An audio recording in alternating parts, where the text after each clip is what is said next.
क्या आपने कभी गौर किया है, जैसे ही आप नहाने जाते हैं अचानक पेशाब का दबाव बढ़ जाता है। कभी ऐसा लगता है कि अभी तक कुछ नहीं था, लेकिन जैसे ही पानी शरीर को छूता है पेशाब की इच्छा जाग जाती है। क्या ये बस एक संयोग है या इसके पीछे कोई खास वजह छुपी है? जिंदगी में कोई भी घटना बस यूं ही नहीं होती, हर छोटी छोटी चीज के पीछे कोई ना कोई वजह होती है। अब सवाल ये उठता है कि नहाते वक्त हमें पेशाब क्यों आती है? क्या ये हमारे शरीर की कोई कमजोरी है? क्या ये किसी बीमारी का संकेत है, या फिर ये दिमाग और शरीर के बीच गहरे रिश्ते की तरफ इशारा करता है? बस सोचो, अगर ये सिर्फ शरीर का एक सामान्य काम होता तो हर कोई इसे इतना गहराई से क्यों महसूस करता?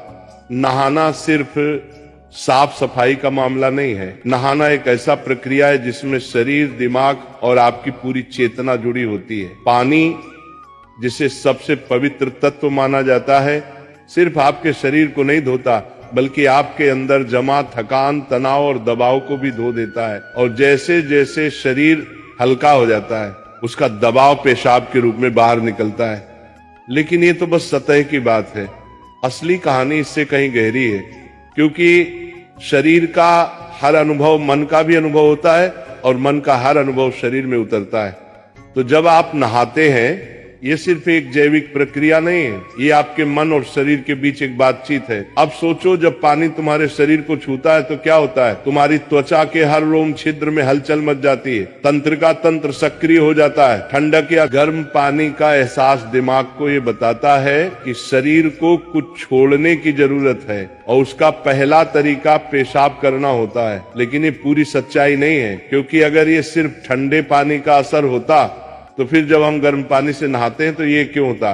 अगर ये सिर्फ मूत्राशय की वजह से होता तो नहाने से पहले ये क्यों नहीं होता और पानी गिरते ही अचानक क्यों होता है? यही वो राज है जो लोगों को हैरान कर देता है। जैसे ही आप नहाना शुरू करते हैं शरीर आराम की स्थिति में चला जाता है, और जैसे ही शरीर आराम करता है सबसे पहले वो दबाव को रिलीज कर देता है। ये दबाव कभी पेशाब के रूप में दिखता है, कभी गहरी सांसों में और कभी थकान के एहसास में। इंसान तब तक दबाव में रहता है जब तक वो खुद को छोड़ना नहीं सीखता।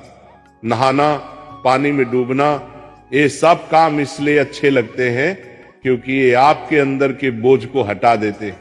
बस याद करो कि कभी गर्मी में जब तुम ठंडे पानी से नहाने बैठते हो तो पहला छींटा ही पूरा शरीर एक झटका महसूस करता है। उस झटके में शरीर कुछ देर के लिए नियंत्रण खो बैठता है और नियंत्रण खोने से इच्छा पैदा होती है। अब आप सोचेंगे कि क्या ये हर किसी के साथ होता है? हाँ, लगभग हर किसी ने कभी न कभी इसे महसूस किया होता है।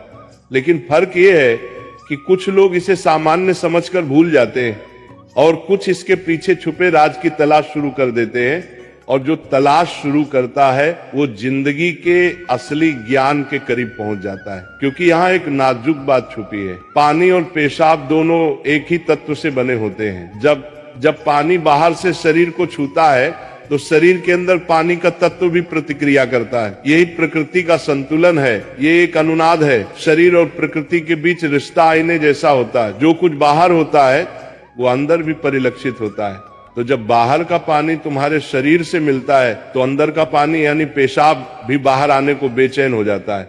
लेकिन अब सवाल उठता है, क्या ये सिर्फ पानी और मूत्राशय की बात है या इसके पीछे कुछ और भी है? क्या ये किसी कमजोरी का संकेत है? क्या ये किसी बीमारी का शुरुआती लक्षण है, या बस मन और शरीर के बीच की एक बातचीत है? यहीं से हमारी यात्रा शुरू होती है, शरीर के विज्ञान से लेकर आध्यात्मिक दृष्टि तक। क्योंकि अगर हम इसे बिना समझे सामान्य कहकर नजरअंदाज कर देंगे तो हम जीवन के एक बहुत बड़े संकेत को खो देंगे। तो चलिए अब इस रहस्य को और गहराई से समझते हैं। हर बार जब तुम कुछ छोड़ते हो, कुछ रिहा करते हो, तो वो तुम्हारे बोझ से आजादी देता है। लेकिन ध्यान रखना, ये सफर आसान नहीं होगा, क्योंकि जो दिखता है वो सच नहीं होता और जो नहीं दिखता वो गहरा सच होता है। लेकिन सवाल यह है कि ऐसा क्यों होता है कि कुछ लोग इसे ज्यादा महसूस करते हैं और कुछ कम? यहां मनोविज्ञान की भूमिका आती है। मनोविज्ञान कहता है कि हमारा मन और शरीर गहराई से जुड़े होते हैं।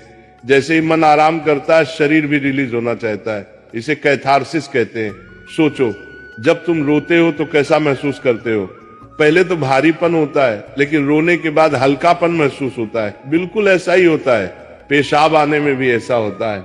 ये एक तरह की साफ सफाई है, और नहाना भी ऐसी ही एक प्रक्रिया है जो आराम और तरोताजगी दोनों को जगाती है। इंसान लगातार दबावों के नीचे रहता है, तनाव, इच्छाएं, डर, गुस्सा, चाहते सब अंदर जमा रहते हैं। जब आप नहाते हैं तो पानी सिर्फ शरीर को नहीं धोता, ये आपके दबावों को भी पिघलाता है, और जैसे ही दबाव कम होता है शरीर से छोटे छोटे रिहाई के संकेत पहले निकलते हैं। मतलब पेशाब आने की इच्छा सिर्फ जैविक नहीं है बल्कि मनोवैज्ञानिक भी है। ये इस बात की निशानी है कि जैसे ही आप आराम में, शरीर राहत चाहता है। पानी सिर्फ शरीर को साफ नहीं करता, ये आपके अवचेतन तक पहुंचता है, क्योंकि पानी का अस्तित्व बहुत गहरा है। आप मां के गर्भ में पानी से घिरे हुए पैदा हुए थे, आपके पहले अनुभव पानी से जुड़े होते हैं। इसलिए जब भी पानी आपको छूता है आपका अवचेतन सक्रिय हो जाता है। इसीलिए नहाना इतना सुखद लगता है, इसीलिए पानी में डूबना, किसी झील या समुन्दर के किनारे बैठना इतना आरामदायक होता है। और इसीलिए जब भी शरीर पानी से टच करता है तो वह तुरंत राहत चाहता है, क्योंकि ये उसकी सबसे पहली अनुभूति होती है। हर बार जब पानी तुम्हें छूता है तो गर्भाशय का अनुभव वापस आ जाता है। गर्भ में तुम पूरी तरह आराम में थे, कोई तनाव नहीं, कोई दबाव नहीं। पानी का माहौल और राहत पाने का एहसास ही वजह है कि नहाते वक्त पेशाब आना स्वाभाविक होता है। लेकिन अब एक सवाल बचता है, क्या नहाते वक्त पेशाब आने की इच्छा सिर्फ एक सामान्य रिफ्लेक्स है या ये किसी बीमारी का संकेत भी हो सकता है? विज्ञान मानता है कि अगर ये बहुत बार होता है, बहुत ज्यादा तलब होती है, आप इसे कंट्रोल नहीं कर पाते, तो ये ओवर एक्टिव ब्लैडर या किसी और मेडिकल कंडीशन का संकेत हो सकता है। लेकिन अगर ये कभी कभार होता है तो ये बिल्कुल नेचुरल है, बिल्कुल सामान्य है। अब सोचो, क्या आपने कभी ध्यान दिया कि ये तलब तभी बढ़ती है जब पानी डाला जाता है? मतलब यहां ट्रिगर पानी है, और पानी सिर्फ शरीर को नहीं छूता बल्कि दिमाग और सबकॉन्शियस को भी। तो असली सवाल यह है कि क्या आप इसे बस एक प्रॉब्लम मानकर नजरअंदाज कर देंगे, या इसे एक संकेत के रूप में लेंगे कि दोनों शरीर और मन को आराम चाहिए, हल्कापन चाहिए, आजादी चाहिए। हर तरह की रिहाई सिर्फ जैविक नहीं होती, ये आध्यात्मिक भी होती है। आपको छोटे छोटे रिहाई के मौके दिए गए हैं ताकि आप एक बड़े रिहाई की तरफ बढ़ सकें। पेशाब, आंसू, हंसी, ये छोटे रिहाई के तरीके हैं, लेकिन ध्यान